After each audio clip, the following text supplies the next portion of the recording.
Three, two, one.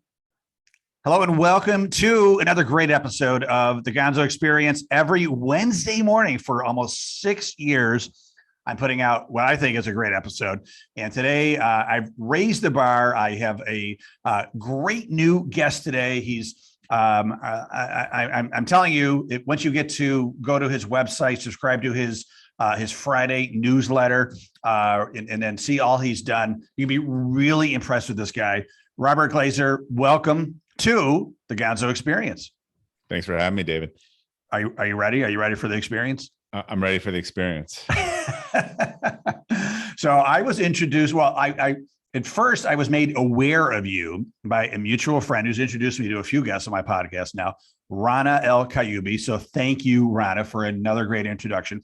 What she had done is she was reading your newsletter, Friday Forward, and she thought I would like it. And so she's like, read this. I think it will connect with you. And it was so amazing, the timing, because she sent it to me, I want to say Friday around 8 a.m. And I was shaving. I'm like, oh, what's this?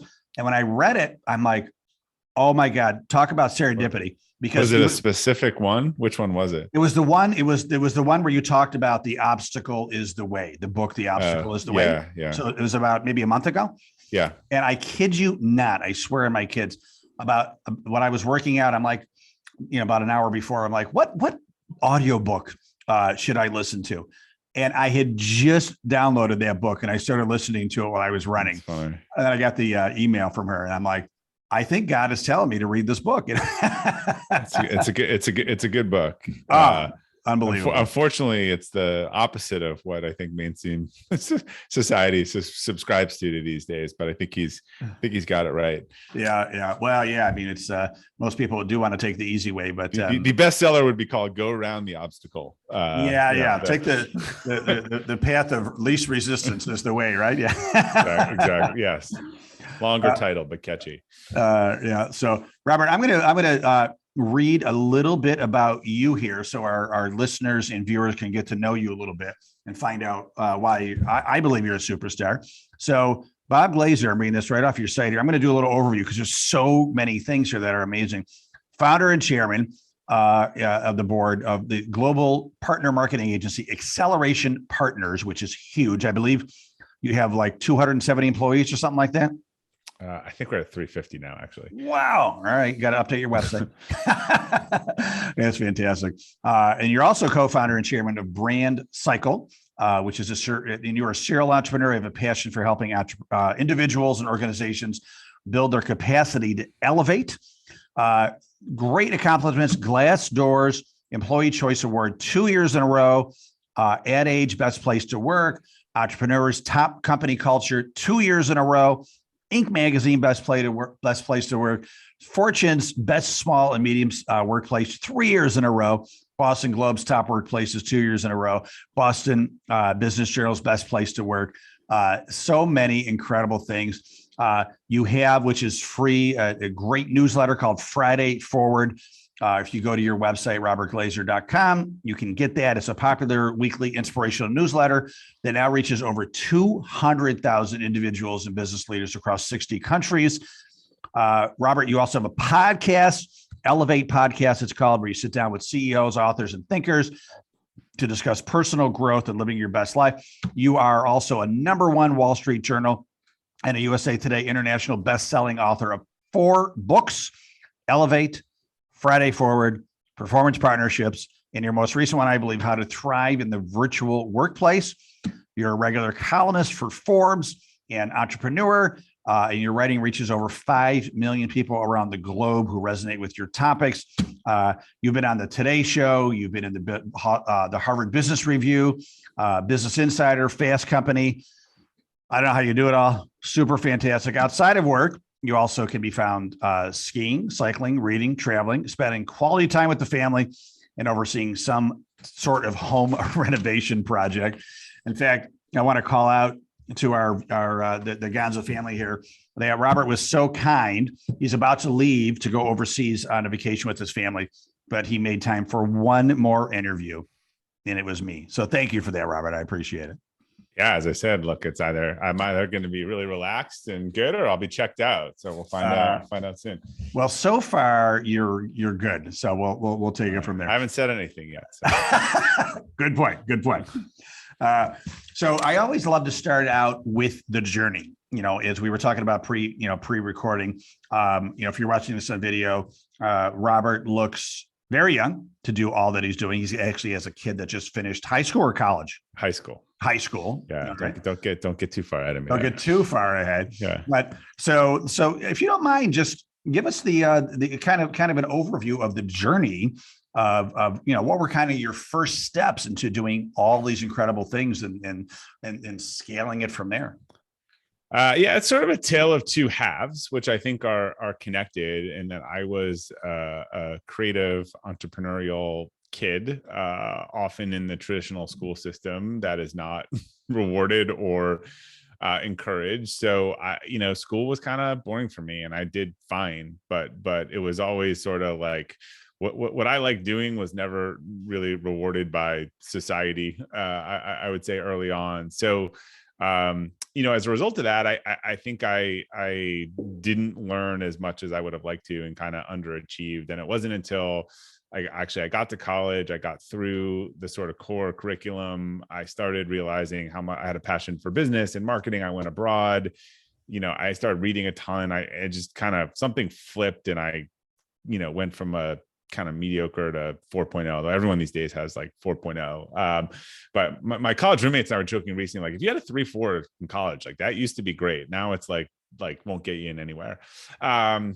So I learned that I really loved marketing, fast moving companies, very entrepreneurial trait. I still struggled because I went and worked for some other people's businesses until a friend of mine told me that, if you don't take this job, you're going to become unemployable. And he meant like, you're just very close to never working for anyone again. And he was right. I sort of, I left the last startup, kind of frustrated. I went and started two businesses, one of them, which is Acceleration Partners today, and really started betting on myself. So key moment, even after I started that business, pivotal kind of moment for me was a leadership event I was invited to as part of Entrepreneurs Organization, or EO, with about 25 or 6 people from all around the world, kind of a 5-day, very immersive thing. And that was transformative. I also came out of that pretty determined that that values-based leadership I was important to me. And then I had been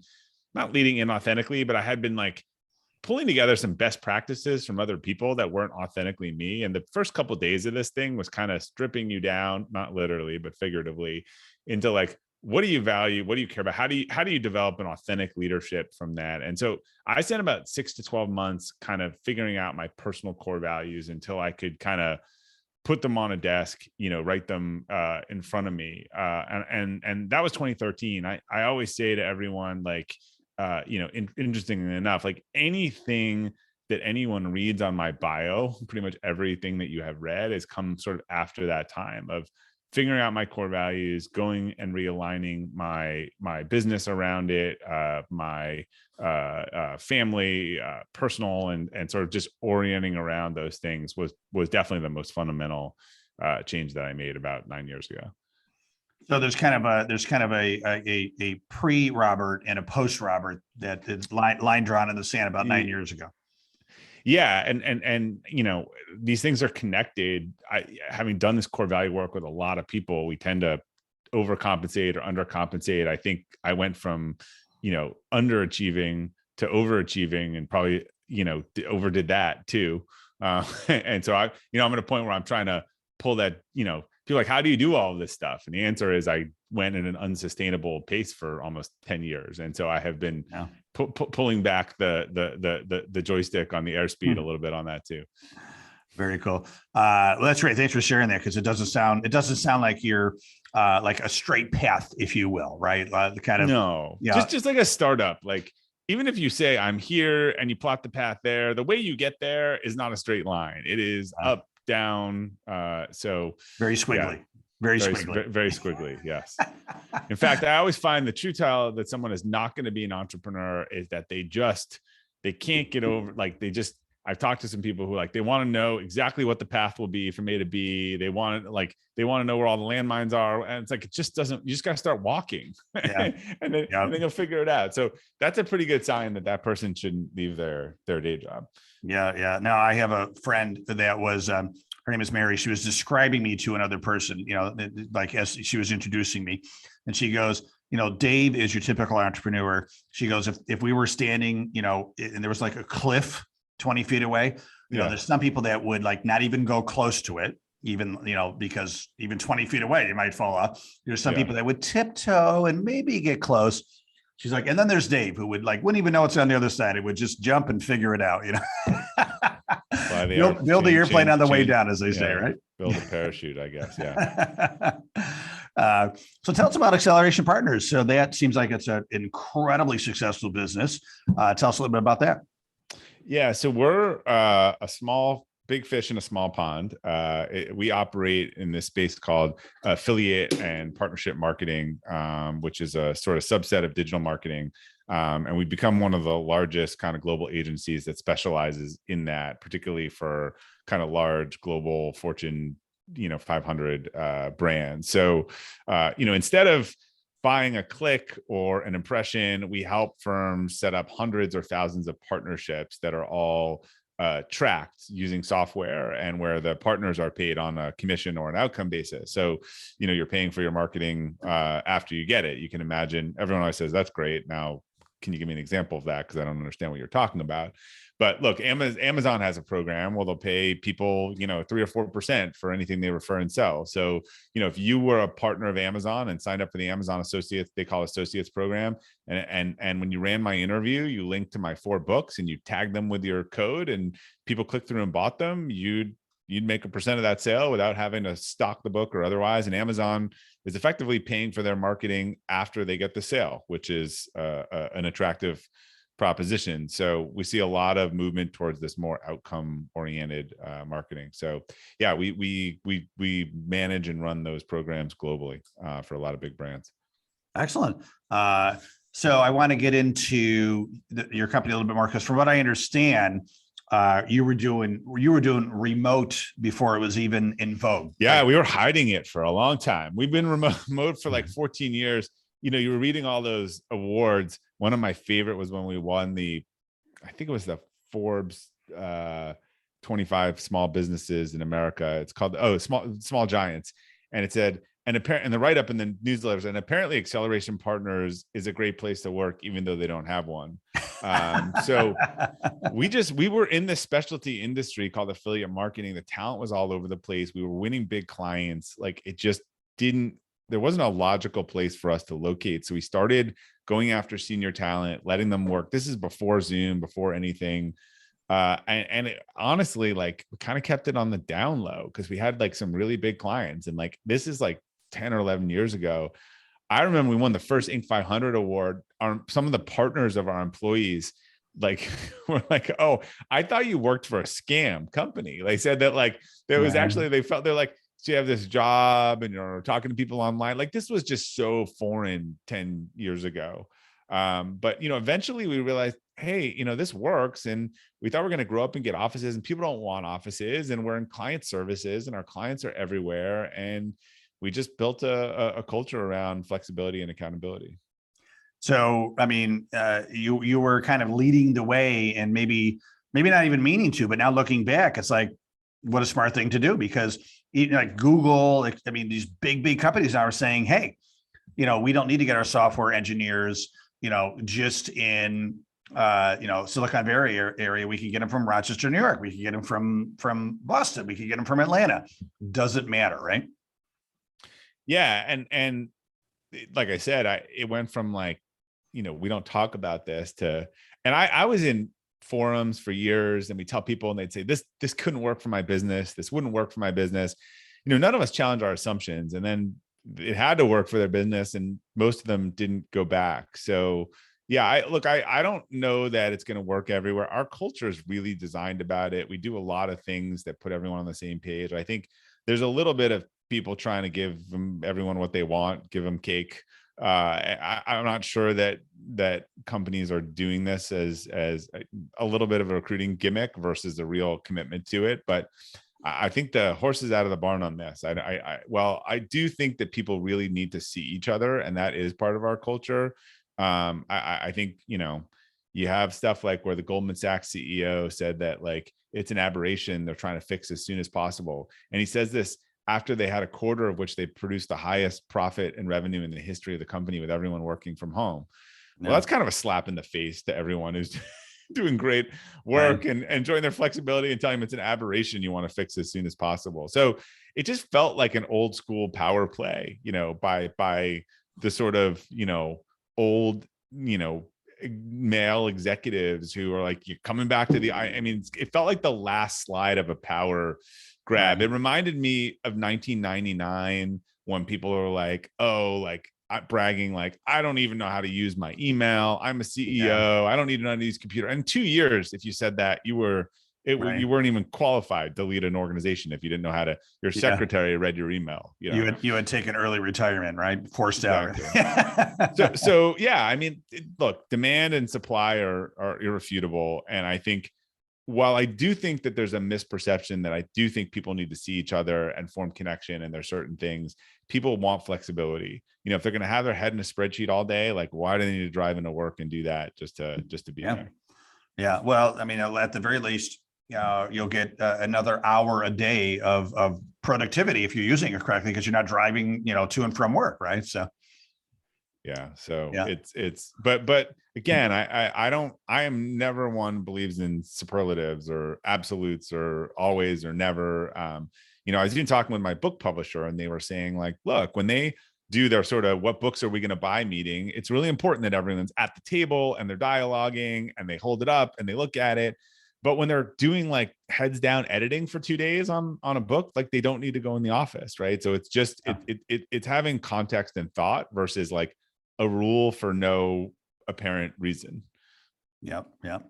So, but this doesn't work. Remote workplace does not work unless you have a great company culture, right? And I think, we can't say company culture is out the window because we're working remotely. It probably becomes even more important. No, right? It's the opposite. And the example I always give was, if you gave me two companies pre-COVID, and company A had strong core values, great leaders, good communication, good delegation, empowerment, clear goals, vision, plan, all of these things, and boom, they had to go remote, they're going to adjust pretty well. Give me company B, where there aren't good core values, there's no clear goals, there's a lot of micromanagers, there's terrible communication, it's a low trust environment, and they have to go remote, and it's a disaster. So it's that old adage of when the tide goes out, you see who's wearing their bathing suit.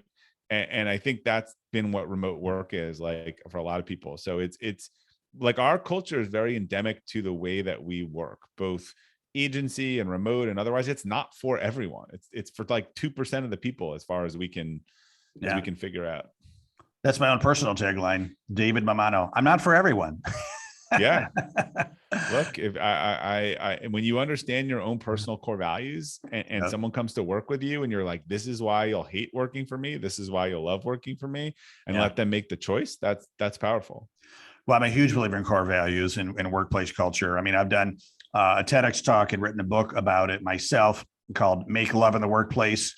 The title was come up with, pre the Me Too movement. I don't know if I could have that title today, but it all was about workplace culture. So I'm drinking your Kool-Aid in a big way.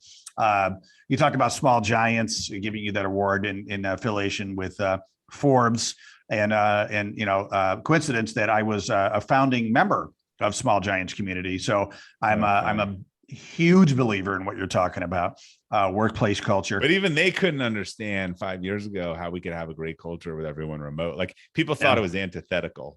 Yeah. Which I get. If you had never worked in one or kind of seen it from the inside, I get that. Well, I think that, at the end, the people that are looked upon as, great leaders, forward-thinking, memorable leaders, they're yinging when everyone else is yanging, right? So just by not doing whatever everyone else was doing, and then a pandemic hits, and it's like, oh wow, Robert was right. It's because everyone else had to do it. You I were like way ahead of the posting game. my articles. Anyone can be right. I mean, when you're analyzing something in the present and the past, it's all revisionist history. Like a lot of good decisions were, a lot of bad decisions were lucky. A lot of good decisions, if you made it 9 out of 10, it would work, and it didn't. But I do like to share articles like that I wrote a year ago. Sometimes where, one of them was about just one of the Friday forwards was called Exit Stampede, and it was kind of alluded to crypto, and it was like everyone knows when they're in these bubbles in history, they just assume that there'll be an orderly run to the exit, and there's never an order. I mean, I lived through the internet thing. There's a trampling and a stomping on everyone as the place is on fire and running to the exits, and it's exactly how crypto is playing out right now. Yeah. Well, before I make any big decision about the future, I'm just going to call you if you don't mind. That's fine. I don't share the articles where I was wrong, but I guess I could do that. I could do that too. Yeah. Hey, the tide goes out. We got to see if you're wearing I'm with Ray Dalio. I think you study history. It doesn't repeat, but it rhymes. So you can ignore some of those clues at your own peril. I like that. So, in doing my research on you, I know that you're, so big on core values that you created a course about core values. Is that correct? Yeah. So what happened was I had to go figure this out for myself over 6 to 12 months. I couldn't find anything good, like a program to do this, 6 or 7 years ago. But then we started running these leadership programs at our company and helping our up and coming leaders figure out their core values. And I sort of took what I did and I built a process, and I like to tinker with things. And after 4 classes, I had refined it into like really good process that was working. When I wrote Elevate, I talked about the importance of core values. And the number one thing people would ask me was like, all right, well, how do I do it? And I was like, well, you can go read this book and this thing, but I don't have an easy answer for you because it's complicated. And so after about the 4th time of doing this program, I looked at the person who organized with me. I was like, look, both for the people in the program and otherwise, I think we could just turn this into a course. So it's an hour-long course. I would say the work's not an hour, but the course is an hour. And I think we found a really good process to help people, because people say stuff like, go figure out your core values. But, Simon Sinek told everyone to figure out their why, but he didn't tell them how. And I think that it's just not a super easy thing to do. Yeah. So that's, a lot of the Gonzo family, they're small to medium-sized entrepreneurs. And they're building companies. A lot of them are startup phase or a little bit beyond. What would you advise some of these companies as they're kind of like, the DNA is being created for their future? What are when you talk to companies, what are some of the things that you tell them to do to get it right from the very beginning? Yeah, the biggest thing I think the companies kind of screw up and we play is focus, right? So when you're first starting the company, right, you say yes to everything, right? I think the measure of your success is how you can say yes and be scrappy. As soon as you start to scale, it's really about what you say no to. And you've seen this. I've seen all these entrepreneur friends, and they have a successful business. And then I check in with you, David, and you're starting 3 other businesses, right? And because the first one's going well, and you're starting this and you're starting that. If I put a note on my calendar and I check in with you a year later, 3 out of those 4 new businesses are dead. The current business is struggling. Like I've seen this movie like so many times of people trying to, have some success in one area instead of double down on that. So I actually think you should get to 10 million in revenue doing one thing world class. And if you can do that, then worry about branching out. I actually think people start branching too early. In fact, I just got a deck of about 50 slides from a banker we're working with for companies that we're looking around the world as part of our M&A strategy. I can't tell you the number of ones who have 8 people and 12 service areas like listed on their site like that. It's always kind of funny to me. Like you should have 5 people in one service area. That makes a service area. So I really think that, focusing, doing something well, getting escape velocity, then you can say, what else do my clients need? What do they want? But the way to become great is to be known, I think, at first for one thing. World class. Yeah. Well, Norm Brodsky, columnist for Inc. magazine forever. You just hit on his, I know him well. You just hit on his number one piece of advice to entrepreneurs is number one, like don't start another company until you're done with the first company. And that means either selling it or getting somebody to run it for you so you can super hyper focus on the second company. And then part two of that is never, never, never have the first company fund the second company. It's always usually a services firm trying to be a software firm, which is a total, like we're actually investing a lot in technology, but we're really clear that we are a technology enabled services offering. Like we're not a software company building software to sell. Like that is a totally different business model. No, I think that's great advice, because we do a lot of entrepreneurs are have the ADHD thing going on. So they're trying to be really great at 5, 8, 10 things instead of being world class at one. The real estate guy Keller, he wrote that book, The One Thing. Like, what's your one thing? I read that. I think that's really good. Yeah. Excellent. So let's say a couple of years from now you sell everything. What is Robert Glazer going to do?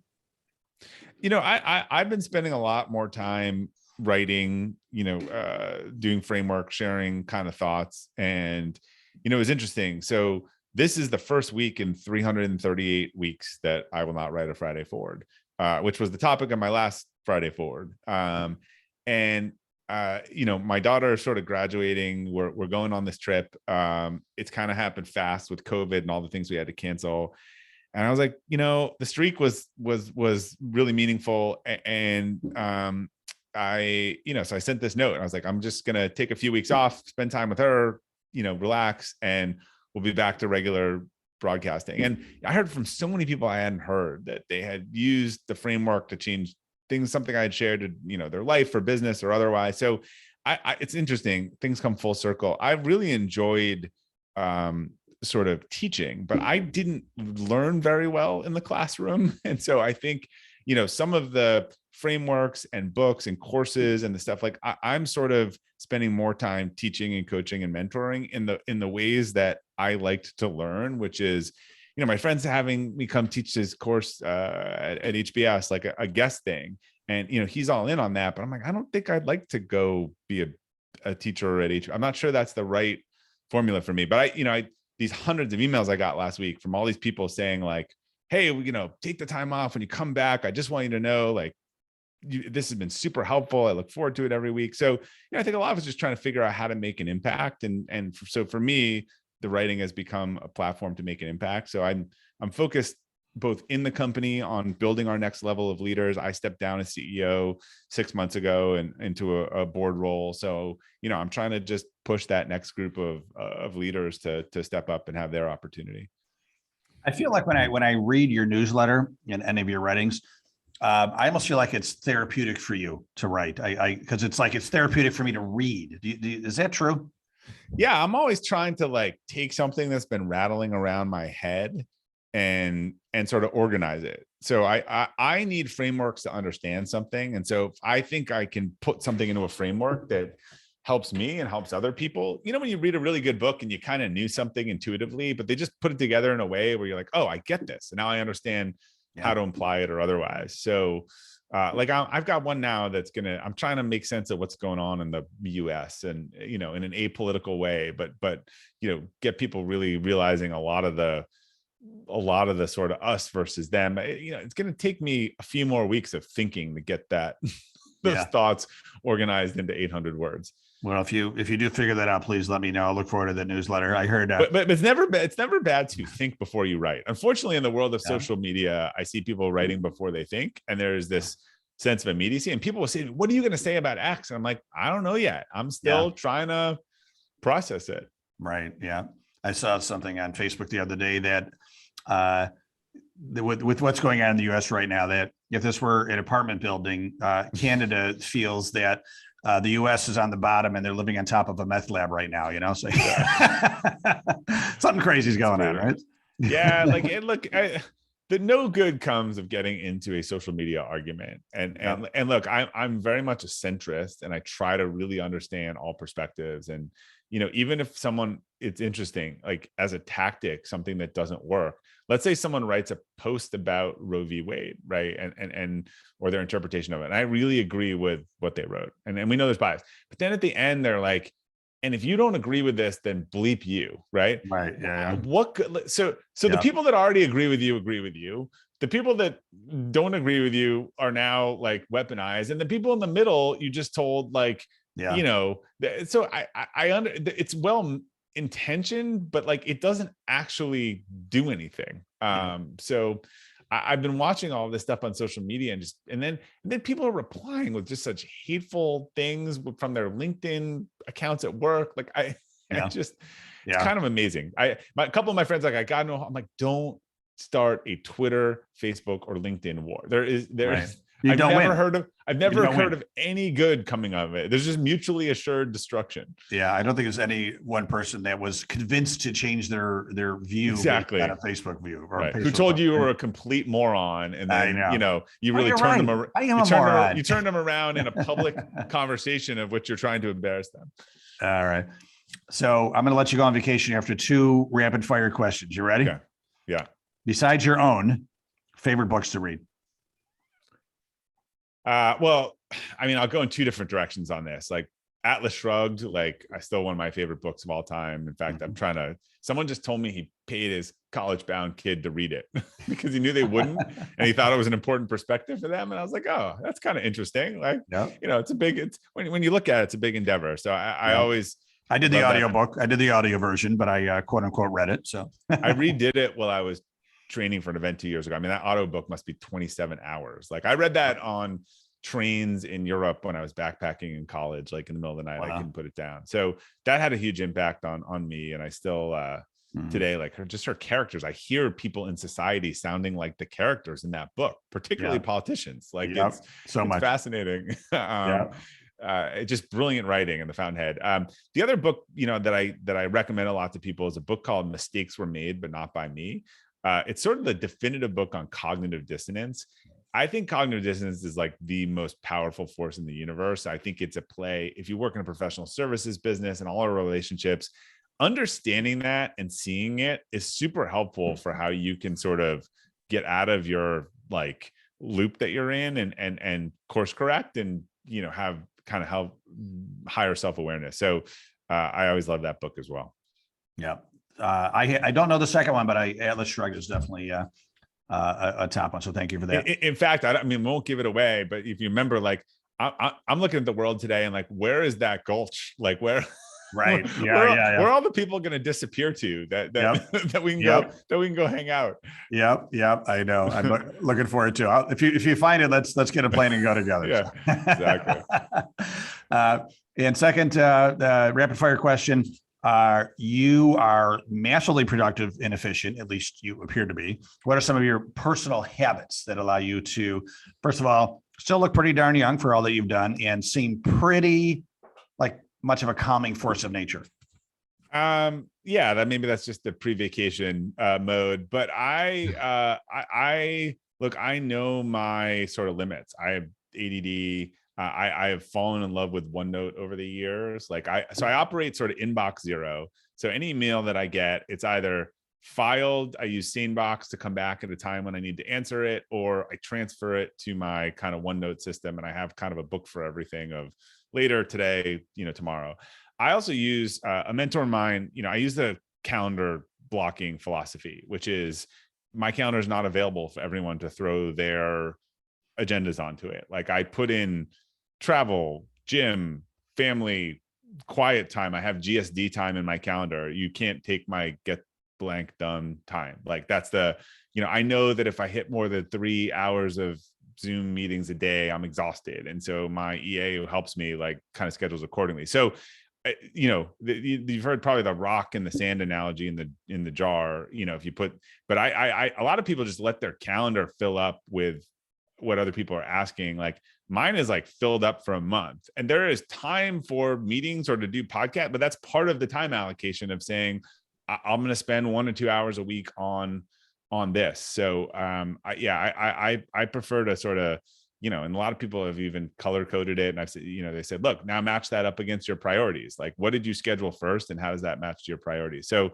I do that. And I have a morning routine, and I believe in alignment. So I have multi-year goals, annual goals, quarterly goals. I'll sit down in the morning, I'll go over the quarterly goals, and I'll try to pick 2 or 3 things I can do that day to move towards that. Cause I think we naturally fall a little bit into the put out a fire, urgent and important, and this big thing, this monolithic thing that we want to do. I would say, like, writing a book, right? I could say I got to write a chapter of a book. I could never start it. And I could look at what people are eating on Facebook for 30 minutes every day. And at the end of the quarter, I'll be very knowledgeable about what my friends ate, for lunch. Or I could do 30 minutes a day and I will have a chapter of the book. So we're not honest with ourselves about how we allocate our time. So I try to resync every day and make sure I am pushing in the right direction. Excellent. That's fantastic. Great stuff, Robert. Thank you so much.